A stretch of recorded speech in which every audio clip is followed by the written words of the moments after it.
It was the time when boy husbands were boarding with their in-laws, fathering, and sitting with folded arms in the synagogue. They yawned, went to synagogue, rose for midnight prayers, lamented the destruction of Jerusalem, peered into holy books, studied the scriptures, and learned how to be broken diaspora Jews with their fine grandiose Friday night prayers. How beautiful are thy tents, O Israel, etc. My father-in-law, a simple man, fine and well-to-do, took me in like a rare and precious thing, an earnest student. He took me from the yeshiva for his one and only beloved daughter, who was the apple of his eye. It's hard to say how old I was, but whatever it was, all I know is that when I got married, my face was pale, smooth, and beardless, like a boy's. During the first years of our marriage, nothing much happened. In the beginning, I would simply study at the yeshiva, come home to eat and drink, and that was all. There was not a nasty word, not a nasty grimace, but then a slight change took place. I started noticing peculiarities about my mother-in-law, a wry face, a pouting, and I was supposed to know what it was all about. Finally, one day, listen, she argued, highly excited, as though I had stomped on her toes. Listen, you've been married for 2 whole years already, and nothing. No children, nothing. A fine husband you are. Her sermons about me were based on the verse, my son-in-law is indecent. And she demonstrated at length that it was indecent of me to do this and do that. So what was I then?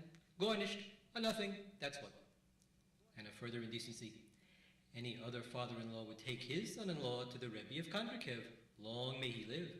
And if not personally, then through one of his followers, the son-in-law would be turned into a decent human being.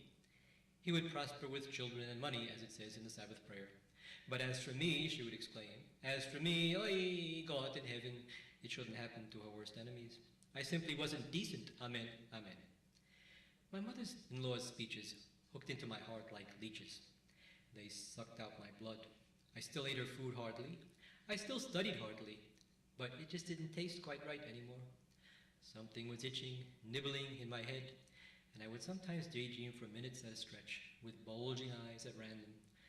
The next thing I knew, a dibbik got hold of me, the evil spirit himself, in the guise of a chassid, and he tried to talk me into the devil knows what, lead me off to the devil knows where. If you would believe this chassid in my head, angels and demons were his servants, fire and water his playthings. Listen, Shlomiel, my evil spirit would start reproving me. What can come of all this studying, day and night?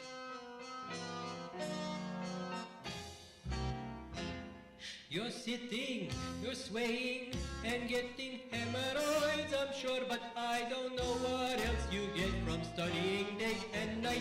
You can brood over Talmud, or you like just like a mother hen, but you won't hatch any children.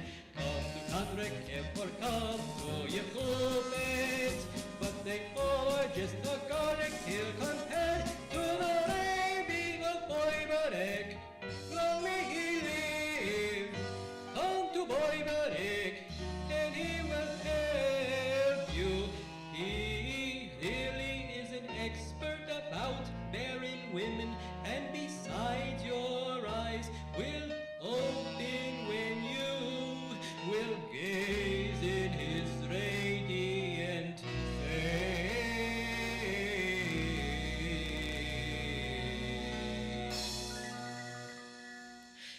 You will warm yourself in his light, see the divine radiance, Shekhinah.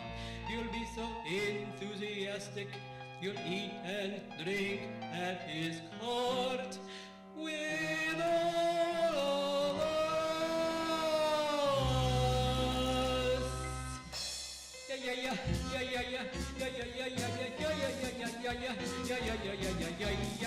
Studying is fine for a recluse, but you Shlomiel, you're still a boy, you still have lots of time, so learn to be decent.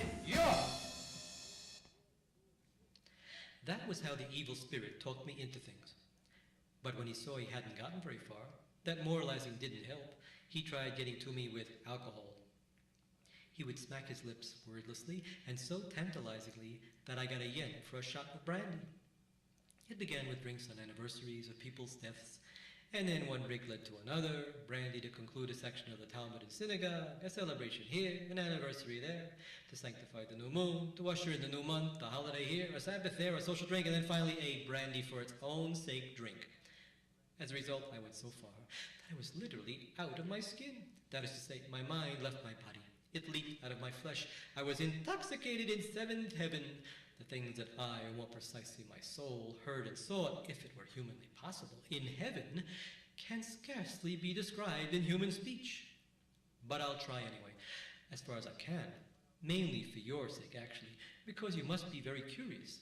You must be dying to know about what goes on in heaven, in the world to come, in the palace of Mashiach himself.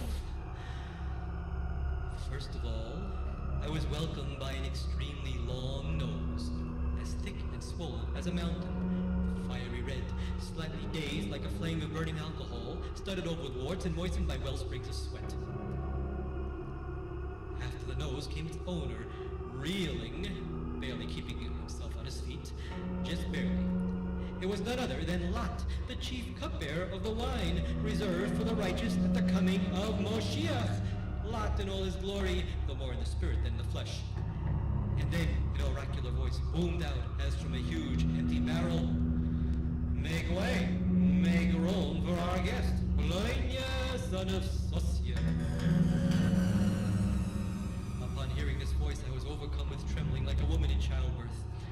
The chief cupbearer smeared my lips and poured 100-proof bitter drop into my mouth, and I felt like a new man. I know, he said to me, what you want and why you've come. The voice of your mother-in-law praying for her daughter, your barren wife, is rending the heavens. I have been ordered to welcome you, to fortify you with a bit of a liquor, and to bring you to Amoriel, the angel of love and conception. Have another drink and come along. After downing the goblet of brandy, there was light and warmth throughout my body. I raised my eyes and saw a palace of 500 stories, constructed of all kinds of gems and jewels, in a beautiful garden with all sorts of plants, roses, flowers, and trees, a delight for the eyes. And above them, a dark blue curtain was spread with a golden moon in the center and diamond stars, all looking like a lovely summer night. The garden was full of thousands of paths running every which way, paths both open and concealed, and there were angels strolling about in couples, kissing one another, pouring out sweet, tender songs. Amoriel, the guardian angel of love, armed with a bow and arrow, was shooting arrows at the cherubs. It was delightful to stand there watching. Something lured me on, as when you recite the Song of Songs, and then I heard Amoriel's voice, calling my name. Amen. Bloinya, son of Sosia. Here I am, said I. I'm ready. If you be ready, that's fine. I've been expecting you, as all said, to get on your case. Having spoken these words, he turned to another angel and said, Hey, Jack, I want you to be opening a treasury of souls, and bring him a lively little soul. For this here, you man. The angel hurried off on his errand, but soon he came back, empty-handed. What was wrong? Hey, boss, I can't open no treasury. The key done disappeared. It's gone. Gone, what are you saying, man? There was an uproar, and the angels scurried about in alarm, seeking high and low, until they found out, just to my luck, that the rebbe of lemerick had the key. Then they opened the hole in heaven, that the prayers from lemerick came through, and they started pleading with the rebbe. Damn it, rebbe, you've done it again. You give us back that key, rebbe. You understand? We got a guy here who's got himself a barren woman in a house. We gotta get this boy a baby. So, come on, let's have it, rebbe. You give me that key. But they were wasting their breath. The rebbe stuck to his guns. No, let the woman come to me. From now on, I make decisions around here. And Gamliel became furious at the rabbi of Boyberik. He poured out his anger on me and on all Jews. Hey, Jew, you people impossible, impossible, I tell you, yeah, I tell you, like you be grabbing keys, man, like grab the keys to all the treasure. Like you want to make us guardian angels, your slave man, that's what you want. Maybe by the time we get through with you, you be pushing it everywhere. We can't do nothing, like we can't do nothing. Here, everywhere, you two boys messing around. And what you doing here anyway? Then he started yelling at me. Hey, Jew man, you place down there and the Jews stick with other Jews. Hey, Jack, let's get this dude out of here on this bus. Let's get him out. Let's get him. Yeah, we're gonna get this Jew out. Yeah. Get the Jew out. Yeah. Get the Jew out. Yeah. Get the Jew out. Yeah. I got punched and kicked so much that I lost my senses. And when I opened my eyes, I found myself lying in bed in my own room with the family standing around me, all talking at once. He's come back from the dead. He's alive again. Gradually, I realized what was going on. Can you imagine? I had been lying in a drunken stupor for 3 days. When I regained my strength, people, big and little, young and old, fell upon me like locusts. They were yearning to have me tell about what was happening in heaven, what was new up there. If I had been smart, I could have earned my bread and butter from my craving for brandy like so many other heavenly people among us. But fool that I was, I stuck to the truth and only told people what I knew. So when our rabbi, Lord preserve him, asked me as a scholar, "How are things for us Jews up there?" I was forced to reply, "They don't want us." It was dreadful to see his face, the poor man, as he heaved a deep, heartfelt sigh. Despite all of this, I have to admit, except for the reason that forced me to go there, I got to like Boyberik. It grew on me. Weird as the people of Boyberik may appear, if you look hard, you'll find a few virtues in them. They're very devout. By them, gloom and worry are a sin. The rabbi of Boyberik said people should be merry, and all of them, young or old, rich or poor, maintain a comradely tone with one another. They're not so dry, not so cold with summer troubles like the Jews in my town. They can sometimes have a drink and dance a jig, not necessarily at Purim or the Feast of the Torah, but on an ordinary weekday. You know, I was all prepared to follow my evil spirit and move to Boyberik when suddenly something happened. My wife, can you imagine, got pregnant without the Boyberik Rebbe, and she up and gave birth to twin boys. This weakened my evil spirit a bit.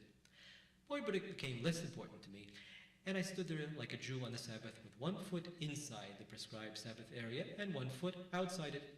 I didn't know whether I was coming or going. A wandering soul, I was neither here nor there.